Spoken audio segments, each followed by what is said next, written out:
अस्सलाम वालेकुम।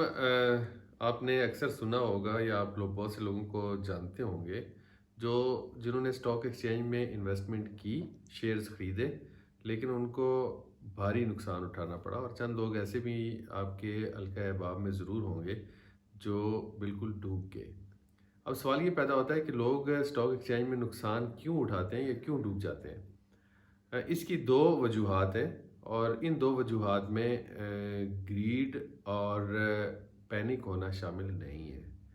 No doubt grid और पैनिक होने का एक रोल ज़रूर है, लेकिन मेरे ख्याल में ये वो अहम वजूहात नहीं है जिसकी वजह से लोगों को नुकसान होता है। पाकिस्तान स्टॉक एक्सचेंज या बरसगीर की दूसरी जो स्टॉक एक्सचेंजेस हैं, जैसे इंडिया की स्टॉक एक्सचेंज है, उसमें एक डिफरेंट चीज़ है जो बाकी डेवलप्ड कंट्री की स्टॉक एक्सचेंज में नहीं है। वो है COT उसे कहते हैं, या कैरी ओवर ट्रांजैक्शन। जबकि मार्केट में जो उसके लिए टर्म इस्तेमाल होती है उसको बदला कहा जाता है। पहली वजह जो है वो बदले पे शेयर्स को ख़रीदना है। अब बदला क्या है? बदला ये है कि जब भी कोई इन्वेस्टर ब्रोकर के किसी ब्रोकरेज फर्म के पास जब वो अपना अकाउंट ओपन करवाता है और उसमें वो कोई इन्वेस्टमेंट करता है, तो उसकी इन्वेस्टमेंट के दुगना तकरीबन जो है वो ब्रोकरेज फर्म जो है वो उसको बदला मुहैया करती है। अब इसको समझने के लिए एक मिसाल लेते हैं। फ़र्ज़ करें एक शख्स जो है वो किसी ब्रोकरेज फर्म के पास अपना अकाउंट खुलवाता है और उसमें 1 लाख रुपए रखता है। अब जब वो 1 लाख रुपए रखता है तो ब्रोकरेज फर्म उसको ये अलाउ करती है कि वो 2.5 लाख के, फ़र्ज़ करें वो 2.5 लाख तक के शेयर ख़रीद सकता है। अब उसके अपने पैसे 1 लाख रुपए हैं, लेकिन वो 2.5 लाख की जाके बाइंग कर सकता है। अब फ़र्ज़ करें एक शेयर है जो आप समझ लें कि वो 2.5 लाख के वो सारे शेयर ख़रीद लेता है किसी एक कंपनी के। अब उन शेयर्स में उनकी उसकी अपनी जो इन्वेस्टमेंट है वो 1 लाख रुपए है, जबकि 1.5 लाख रुपया उसने बदले पे लिया हुआ है या कॉट पे लिया, COT पे लिया हुआ, कैरी ओवर ट्रांजैक्शन पे लिया हुआ है। अब जो फ़र्ज़ करें वो मार्केट जो है वो डाउन होना शुरू होती है, तो जब वो मार्केट पहुंचेगी उसकी डाउन होते होते 1.5 लाख रुपए पे आएगी, उसके शेयर्स की वर्थ जो है वो 1.5 लाख रह जाएगी। तो जो कंपनी है, ये जो ब्रोकरेज फर्म है, वो उसी वक्त उसके शेयर को सेल कर देगी खुद ही, और अपने 1.5 लाख रुपए जो उसने लोन दिया हुआ था वो निकाल लेगी। और जो इन्वेस्टर का 1 लाख रुपए था, जिसके उसकी अपनी इन्वेस्टमेंट चूंकि 1 लाख रुपया था, तो वो ज़ीरो हो जाएगी। तो ये बदले पे शेयर लेने की वजह से हमारे अक्सर लोग जो हैं वो ज़ीरो पे वापस आ जाते हैं, या स्टॉक एक्सचेंज से उनको कुछ नहीं मिलता, उल्टा वो अपनी जमा पूंजी या सेविंग्स जो है वो वहाँ पे लॉस करके आ जाते हैं। Excuse me.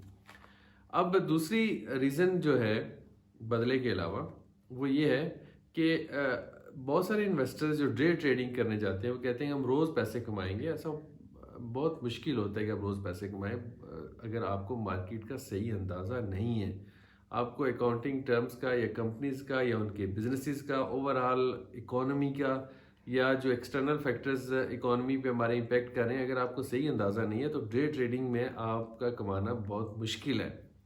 ऐसे शख्स को चाहिए कि वो लॉन्ग टर्म इन्वेस्ट करे, और लॉन्ग टर्म में इन्वेस्टमेंट में हमेशा बेनिफिट होता है। अभी भी आप स्टॉक एक्सचेंज की वेबसाइट पे जाएं तो उनकी इन्फ्लेशन एडजस्टेड जो रिटर्न है वो 8-9% प्लस है, मतलब इन्फ्लेशन एडजस्ट करने के बाद उनके इतना रिटर्न आ रहा है, लेकिन प्रोवाइडेड आपने लॉन्ग टर्म इन्वेस्टमेंट की हो।